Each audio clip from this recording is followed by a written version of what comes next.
And then he talks about the wise man built his foundation on a rock, and when the floods rose, the streams beat vehemently upon that house. This is verse 48, and could not shake it, for it was founded upon a rock. The last verse of this chapter.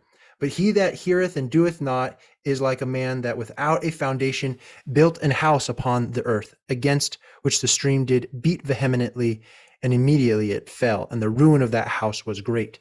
So this is the primary song. The wise man built his house upon the rock. And then the foolish man built his house upon the sand.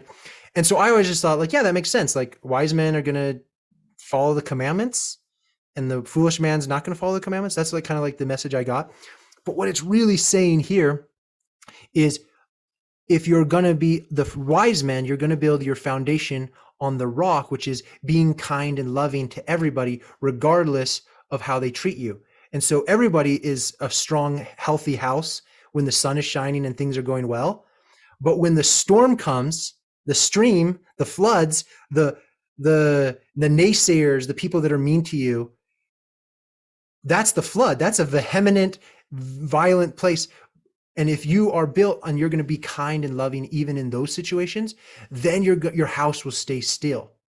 But if you're like the Mosaic law, and when people are mean to you and they slap you on the cheek, and then you slap them back, then you're built on a sandy foundation, which you're going to fall and you're going to get caught into the fight.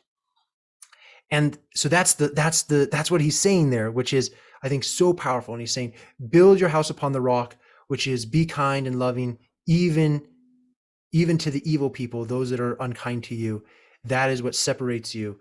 The evil people are nice and loving to their friends, but true disciples, true Christians, really righteous people are going to be kind and loving even to their enemies. So do good to them. That's the rock. And that means you're going to be the agent to act regardless of what happens. And so if you can embrace 100% responsible, then you're built upon the rock. I concur. So this podcast is about, today's lesson is about making a decision that regardless of what happens and how other people treat you, and especially when they treat you wrong, this is your opportunity to use this magician tool and create love and connection even when they're maybe rejecting you. And so I just want to share a story here. So my dad was the HOA president, and a neighbor bully wanted more land in our HOA. He was used to getting what he wanted. He had a lot of money. And the other prior HOA presidents were cowards, and they consented to the bully because he was such a bully, and he would get his lawyers out, and they didn't want to go to court. And so whenever he said anything, they just cowered to that in fear of losing and just the emotional toll of going to court. But not my dad. He turned the other cheek and said, fine, you want the land, but it's going to cost you $250,000. Or I don't actually know the exact amount, but let's say $250,000. So he was giving him the other cheek, and he was saying, fine, you can have it, but he was keeping his ground. And he confronted the bully with his intentions. And he basically said, my dad said, I'm more committed to the land.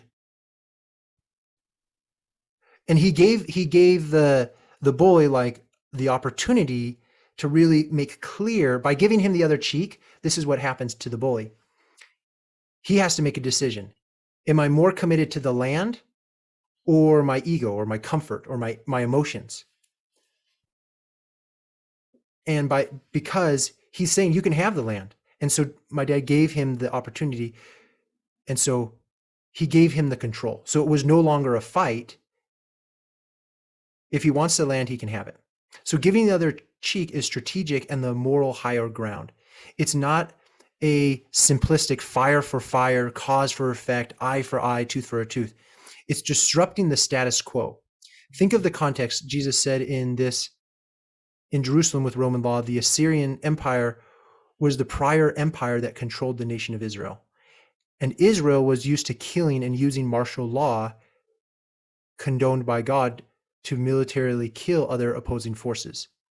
So in the Mosaic law, that was how things were done. They were used to killing neighboring, and God sanctioned that killing and made it lawful to kill. But Jesus was saying no more. Turning the other cheek was radical and disruptive to their paradigm. But with our 21st lens, with PR, public relations, it's very different. For example, the power is measured not by military, but by economic GDP metrics. Martin Luther King and Gandhi were great examples of turning the other cheek. The British Empire had to make a choice when the people of India turned the other cheek with peaceful nonviolence. The choice and moral high ground confrontation was, what do I care more about? So the bully has to think, what do I care more about? My ego, or like what I was actually going for, or my reputation. So the British, they thought my reputation as the social elites, or having power over India. What was more power? Did they care more about having power over India, or their reputation about being like the social elites of the world? Because India embarrassed them by slaughtering innocent women, children, and civilians gathered in peaceful nonviolence,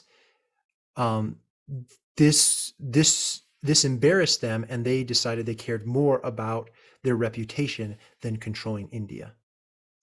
And so what I'm trying to explain is that when people mistreat you and you give them the other cheek and you agree with them, and you say, if they call you names, you're like, you're ugly, and you're like, you're right. I wish I was like as handsome and as beautiful as you. I mean, look at the clothes you have, like, and look at that hair, man. You are a fox. And like they're like not expecting that. You're giving them the other cheek, and you agree with them that you're ugly, they're beautiful. Like they don't know how to deal with that. And then you have the power in your court, and you catch them off guard, and then you have the upper hand. Because bullying is largely, it's about control. It's not about demeaning someone. It's just the means to the ends of control. In order to take away the control from the bully, it's to give them what they are asking for in the moment.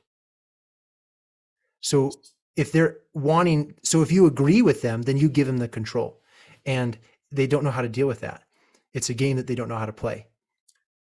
So give them the shoes, give them your cloak also, give them your cheek, but do it in a way that challenges what they think or expect how you will react.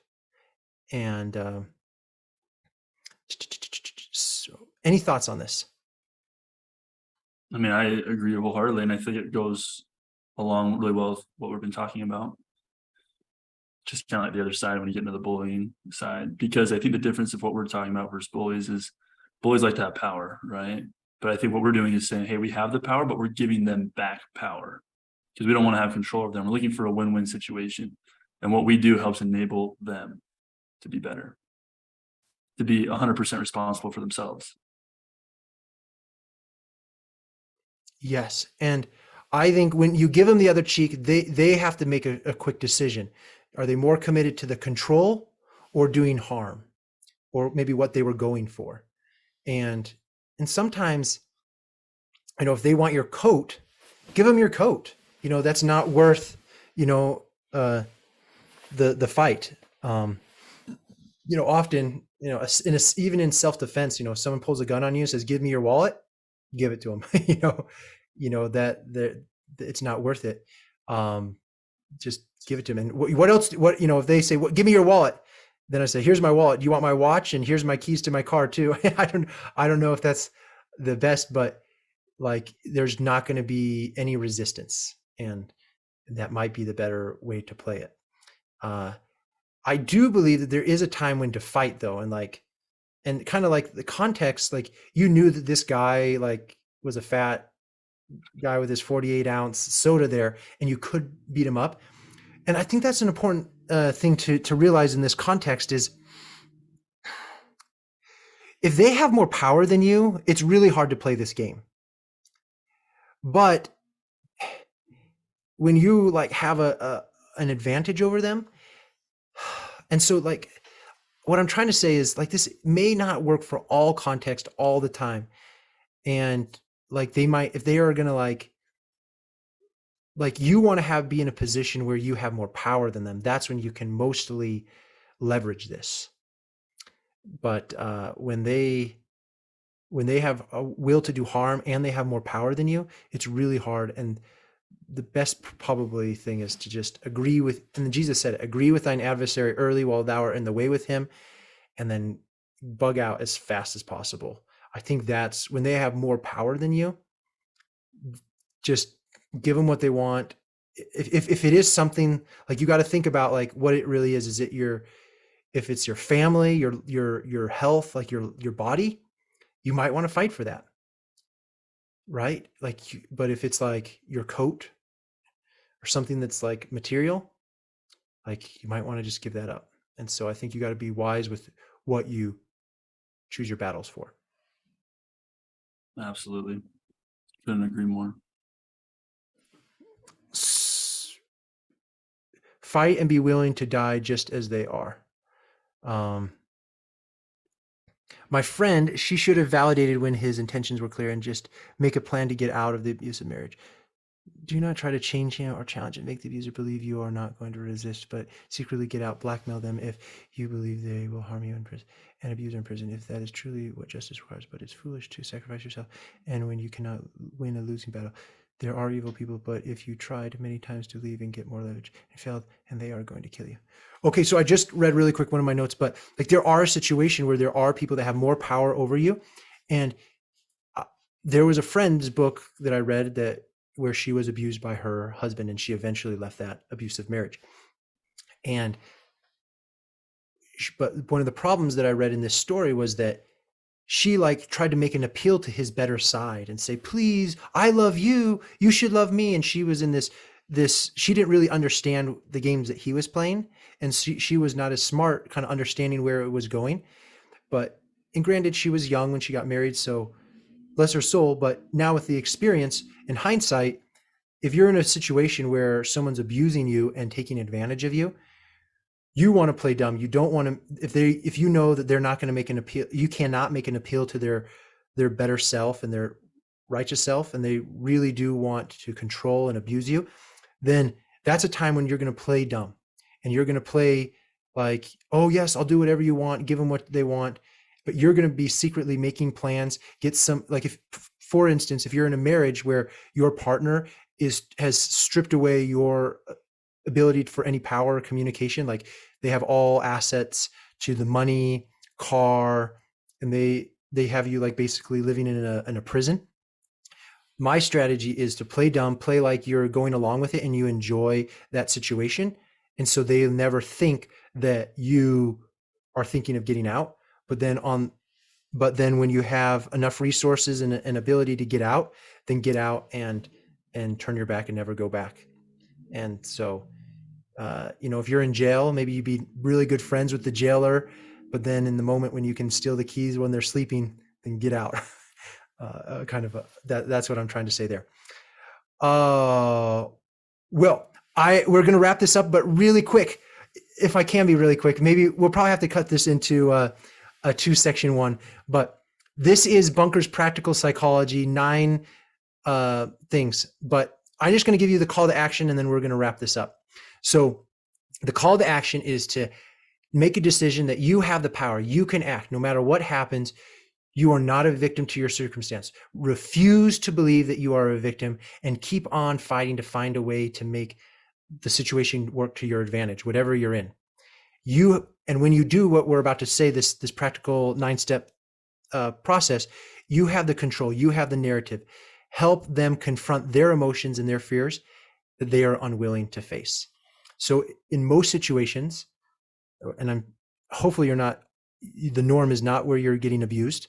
So I'm speaking to those, but this is a situation where you're not with someone that's trying to abuse you. It's just they're letting their emotions and they're in their reaction and they're in their fight, flight, and they're acting like a little kid or a little baby, emotionally immature. They're not emotionally potty trained, as what we said. This is what to do in this situation. Bunker, I think I'm losing you. Can you hear me? I can hear you. Just are you doing okay emotionally? Do we need to do some push-ups, some jumping jacks? Let's see, maybe a few. Okay. Let's just, I was looking at the 9 steps. That's all. oh, okay. Okay. Do you want me to start by reading those? Yeah. Yeah. Read through them and then I took notes as you were explaining to me. So I'll help you understand what you wrote to me. So, okay, perfect. Yeah, that'd be great because a lot of this stuff is kind of difficult for me to explain. I think it's just something that kind of like naturally do. But step one is you just recognize that they're upset. So we just use an example that here. Well, let's just go through it and then I can give an example where all this like kind of went down. But you recognize they're upset is step one, and then 2 would be engage in the game. Now, Ryan, how would you explain engaging in the game? So yeah, this is my words for Bunker's strategy. So maybe how about can I explain how I understand it and then you can cover the gaps? Yeah, absolutely. So first is to recognize they're upset. So okay, you got to recognize, whoa, this is an emotional experience, and so you just recognize they're in their fight flight, and it's like, oh, okay. And then the second step is to make a decision. Okay, I'm going to engage in the game. All right, now this I'm going to pull on my magician hat because if I don't, it's going to get really bad for me. And then they're in control, and they're going to take this off in a path that I don't want to go. So now, okay, I got to make, so first is to recognize there's a problem. Second is to commit to the game. And then third, this is the first action that you're going to do. So the first two are like in your head. And the third is like when you actually like start talking. So the third is to throw them off their pattern of fighting, depression, anxiety, etc. So you're going to say a joke and you're like, oh, nice shirt, baby. You're looking foxy tonight or something like that. And then the fourth is to one down and initiate. So if you can like give them a compliment, then you basically are telling them they have the power and they're trying to like demean you. And you just like, you gave them a compliment, which is basically a way of putting them on a pedestal. And so this social dominance thing, when you compliment them, you're letting them win the game that they just set up for you. And then, so that's the one down and initiate. And then the fifth is to listen to them. So what's the real problem? And then 6 is to show your sincere love. We'll talk, and then maybe you could say, well, I'm going to walk through hell together with you, baby. That's what I wrote down. So just like, come on, just this isn't scaring me. Keep on going. Whatever you have to say, I'm not getting scared by this. And like your body language convinces like, you're not ruffled by this. And you're just like, we're going to go, you're in hell. Let's go together. So then let's yeah. And then 7th is to summarize and articulate the bigger picture, the PP, past pain, and FF, future fears. So then maybe you could articulate even better their emotional experience, which shows that you have an edge and even a superiority to their experience. So you're like, whoa, babe, you're like freaking out probably because this reminds you of your mother, what she did to you when you were 7 years old, and she took away all your privileges, and you feel if this continues, like we'll never have any money and we maybe have to like go live in the poorhouse in the future, and we'll have to go, or we'll have to move back and live with your parents, or I don't know, like if we're talking about, whatever the past pain and future fears are, you're going to even like take it to a next level that they didn't even realize they were at, because all emotions have a past and a future component to them. If it's only present, then they wouldn't be as emotional as they are. And if they are, then fix the immediate problem there. But if they're talking about it, if it's only a present thing and they're freaking out, then usually it's like a life limb thing. But if it's only emotional, then there's a past and a future component to it. So then if you can summarize that and articulate like their internal like world better than them, then you have their attention. And then 8 is you're going to apologize for any pain I've caused you. How have I hurt you? And maybe you're going to see if there's anything with you. Are we good? And then if there is anything, they're going to say it. You've given them an open door to say, how have I hurt you? But if there's not, and usually there isn't, especially if you're doing this, then they know that you love them and you care about them, and they're going to be honest with you. And then this is a great time to, in the crucial like moments, they're willing to be vulnerable with you. And if there is any baggage, this is the time that you want to know about it. And the truth is better than a lie. So you want to know and you want to ask that question. You can tell I'm very passionate about that question. And then lastly is to compartmentalize for later or decide to share your perspective too. So if they're like too upset and they're like blaming you and they're like rude to you, and you know that they're maybe not emotionally mature enough to like handle like the truth right now, then you just got to like eat it for a second, compartmentalize, and then like later when they are at a better place, bring it up and say, hey, like 3 weeks ago, or probably 3 hours ago, you were like, you said like that I like never do anything for you, and I just like, I don't I find that offensive, because like I do lots of things for you, and or whatever like mean thing they did. So those are the 9 things. Recognize they're upset, engage in the game, throw them off their pattern of fighting depression, anxiety. One down and initiate, listen, show your secure love, summarize and articulate the bigger picture, apologize for any pain I've caused, how have I hurt you, and then compartmentalize or talk about your perspective. Yes. I think you summed it up great. I think I was just going to give a little example of like how it would go down. And so if we use the example of, say, like girlfriend or wife comes to you and they say like what you had said, like, you don't ever do anything for me. So they're really bugged. You usually tell their body language is kind of tense. For me, I've never really been around a lot of women that just kind of blow up. It's usually more like I have to go like, hey, like what's wrong, a few times, and then they start to talk. And so I might go over and say, oh, hey, like, what's going on? They go, nothing. I'm like, you doing okay? Yeah, I'm fine. Like, okay. And so I'll just stare at them, and they'll be like, what? I'm like, I'm just checking you out. And they're so bugged because they hate you right now, and you might make a comment, whatever. And then I'm like, well, listen, like, I can tell you really have something going on, and I'm sure it has something to do with me, and I would love to hear about it. Like, your feelings are super important to me, and I just want to hear what you had to say, because I know whatever it is like that's going on, I didn't do it intentionally.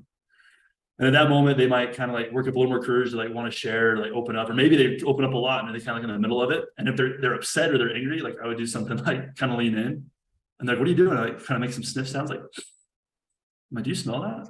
And they're like, what? I'm like, I can smell your anger for me. And they're like, what? Or like, no. And I'm like, all right, like, I just, want you to know, like, whatever. Anyways, then you can address, like, you really listen, like, no, like, in all seriousness, like tell me what's going on. They'll say, hey, like, I feel like you never do anything for me. And you're like, oh, that must be super tough. Like, and like you said, you can relate it to like past and future things. Like, man, if you don't feel like I'm ever doing anything for you, like, no wonder you might feel like I'm like, you're questioning your love, the love that I have for you. That can be really hard, because I know that's one of your love languages, and I can't believe that like I didn't capitalize on that well enough. Do you think at some later point we'd be able to talk about like what would it look like for me to do more things for you, because that's super important to me. And usually, like, if you can articulate it well enough, because they're in such an emotional state at that moment, like, you can articulate better than they can. And when you hit the nail on the head, they're like, yeah, like, that's exactly how I feel. And that means a lot. And then it's just like, I think just a really straightforward apology. It's simple. I always like, yeah, I'm really sorry. I didn't mean to do that. I'm going to be better. And they're like, oh, okay. And then how can I be better? We kind of dive into that. And then later, you kind of want to share your perspective, where it's like, hey, like, I could definitely feel like you're really upset about this. And this is kind of where I was coming from. And I felt, and like, usually like those conversations with me, like, hey, like, I feel like you had a few things going on, and you kind of like let it out on me. And don't worry, like, I'm not upset about it. And I'll often say a lot of times too, like, you can't hurt my feelings. I'm a grown man, or stuff like that. It's kind of annoying, and they'll roll their eyes. But kind of just touch on those things and say, hey, like, regardless of whether you feel for me or not, like, I'm going to keep doing as many things as I can for you. And no matter whether you have other things going in your life that built up this, like, I'm going to be here for you. And it just shows that stability, shows that care, that says like, hey, like, do whatever you want, be whoever you want. Like, I made a commitment to you. I'm here for you through sickness and health, like crazy, not crazy, lots of emotions or no emotions. Because at the end of the day, I think too, to go along with that, and I know there's a lot of information, but I think affirming a woman's like emotional side is really important for you and for them. Because like, women are emotional creatures, and we like that about them. I think sometimes a lot of men complain. They say, oh, like, she's so emotional. Like, I never know what she's thinking. Like, she just wants me to guess. But the alternative is that you don't get any emotion. And even though it might be frustrating and it takes some adjustment and some learning, I think it's better that we have women who are emotional, because that's good. Emotions are good. That's what gives life color and meaning and beauty. And so I think if you can frame it that way, say, hey, like, I love your emotional side. Like, that's important to me. Like, don't ever stop. Like, and then you might be able to tease them, where it's like, now, like, when you're really emotional and you attacked me, and they're like, I didn't attack you. I'm like, well, that's how I felt. Are my emotions not valid? Like, okay. Well, can you back up, just say Yeah. that again, like the last 20 seconds? About affirming a woman's emotions? Yeah.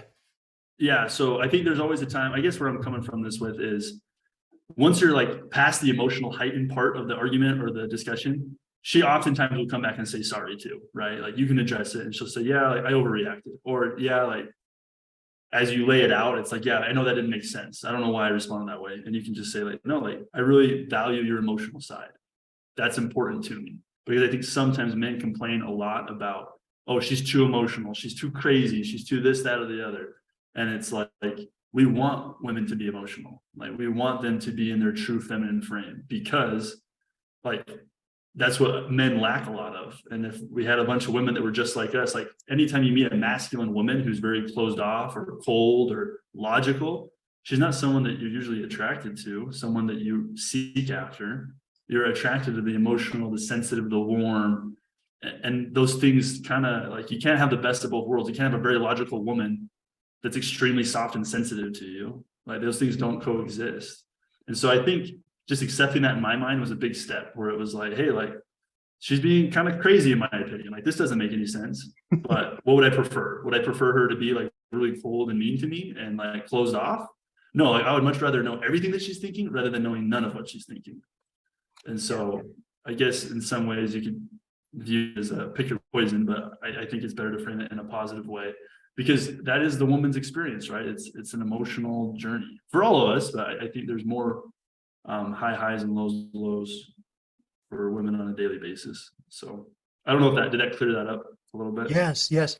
I love that. Like pick your poison, and and I think if you get to the heart of it, there's going to be some love there, and they're not talking, they're sulking, they're sad because they're trying to validate themselves and they don't want to tell you how they're hurt, and they're mad that they have these feelings, and they wish that they weren't upset, but they are, and they're upset that they're upset and they don't want to talk about it. But as you kind of break the ice for them, then you create this bond that's awesome, and you create that healing. I actually think I think I can summarize this as well with the Jungle Book, the old 1967 Jungle Book. Is that how old it is? Whoa, it's super old. But there's a scene where Mowgli, he has to go back to the man village, and he doesn't want to do that. He wants to stay in the jungle and be an animal. And he's very sad because Bagheera is the panther, and he's like super rigid. You got to do what I say. I'm the authority. You're the little kid. You're going to die here. I know what's best. Do what I say.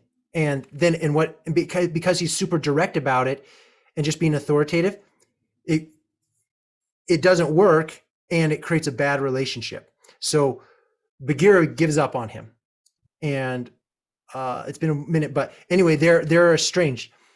And so Bagheera just says, fine, you figure it out and you'll probably die. So that's the situation. But Baloo comes in, and it's kind of funny. There's first like this scary noise in the ground. And so he gets Mowgli's attention, like, oh, maybe I was wrong. But then he comes in, ba-da, and he has this like fun, upbeat energy, and he's not deterred. And granted, Baloo is much stronger. Mowgli is not a threat to Baloo the bear.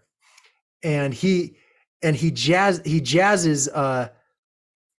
Mowgli a little bit, and eventually he kind of makes fun of him. He's like, "You're nothing, kid," and he's like, "Oh yeah, I'm so strong, I can do this." And then so like, "All right, well then let's fight." And so he plays him at his own game. He's like, "Oh yeah, you think you're strong?" And then what he does is he allows Mowgli to punch him in the cheek or in the nose, and he says, "Oh, right on the button," and he falls over like he's so hurt by him. And he gives him the other cheek. And by giving him the other cheek, he levels the playing ground, and he creates this great relationship. And then he's able to persuade him to go back to the man village. And so Baloo, the bear, is much more persuasive. And I think as parents and relationship, we're so one-dimensional or two-dimensional, like Bagheera, the panther. Do what I say.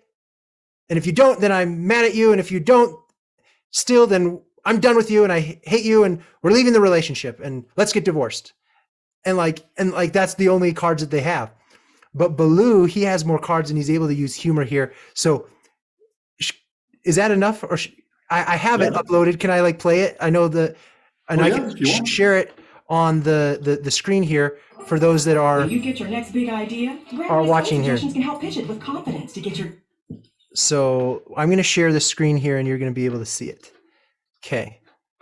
So here it is. He's sad and sulky. And this is like your woman. you are Baloo the bear. And and your partner is like the sad, sulky Mowgli, and letting their emotions take over them, and they're like a little kid.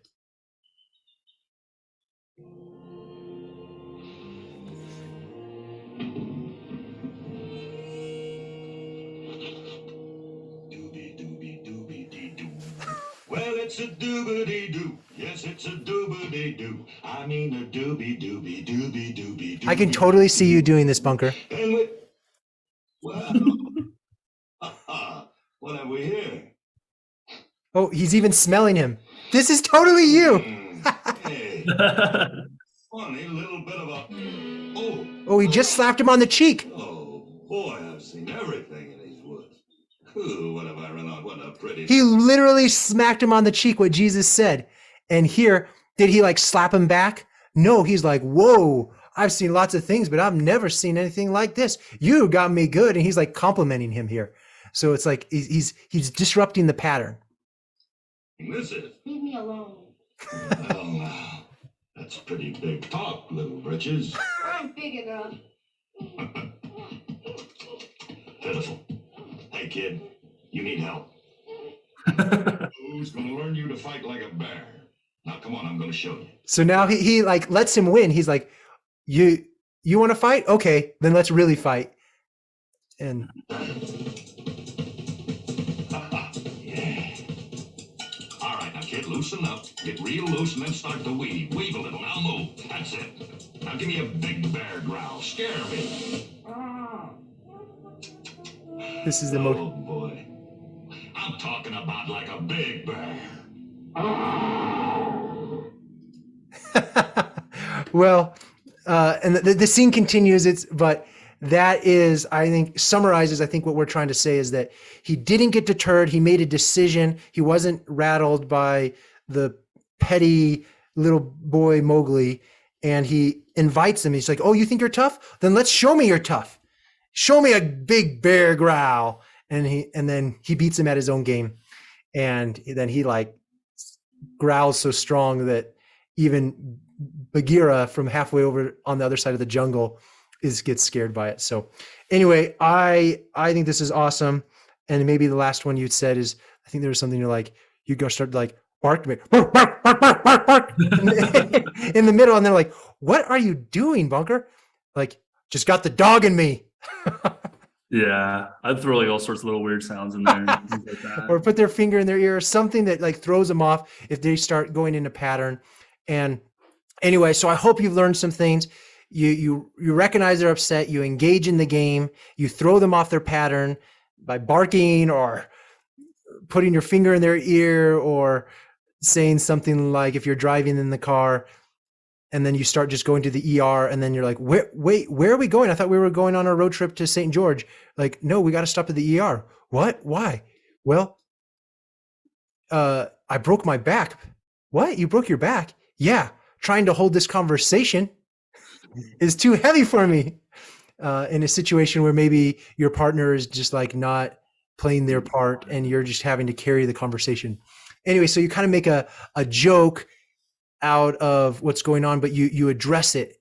You address it head on with a playful way, and that shares that says so much that you really love them, but you're creating a boundary that's not okay. And then you have the leverage, and they are milk or butter in your hand or on your bread to just do with whatever you want. And they know that you love them. They can trust you. And when they get going crazy, you can still walk to hell with them. And I think it's a beautiful thing. I appreciate you staying with us on this. I think this is, one of the things that as we can do and love our enemies and be kind to those when those are mean to us, then we set ourselves as another people, and we are making this culture shift around the world and being a better people and being like what Christ wants us to be. Amen. Couldn't agree more. So we'd love to hear your questions and wrestle with them to provide different perspective with you. More heads are better than one, right? So email your questions to makeabigleap@gmail.com. So it's makeabigleap@gmail.com. That's all for today. We're grateful for you. We're proud of you and the courage you demonstrated by living with integrity. We're going to love you and leave you. Till next time. Peace.